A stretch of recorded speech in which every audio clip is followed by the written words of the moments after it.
skuadrë të fushëve rrëmtarisë të grupeve terroriste që mund të kenë lidhje me Iranin dhe kjo arrit një rrezik potencial edhe për pjesëtarët tonë, por që janë të përgatitur profesionalisht, kanë dhe dinë për çka po shkojnë, çfarë misioni i pret ata atje dhe mbi këtë bazë nuk mendoj që do të jenë të papërgatitur për çfarëdo situatë që mund të paraqiten në terren. A ekziston mundësia që pjesëtarët e Forcës së Sigurisë Kosovës të marrin kërcënime atje? Kjo është në varg natyrës së punës, pra kërcënimet do të jenë permanente, jo vetëm për ta, por do të jenë për strukturat e tjera që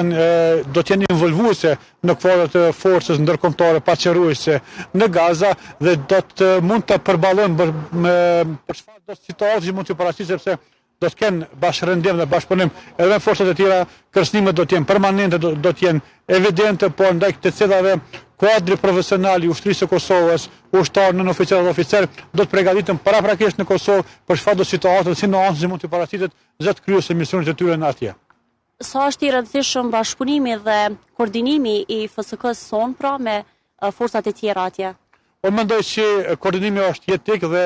për këtë gjë ekziston command controlla dhe do të jenë përfaqësues të vendeve anëtare të misioneve që kanë ushtarë të tyre, do të jenë aty dhe do të hartojnë një plan të detajuar, do të veprojnë sipas PSO-ve të veta, por njëkohësisht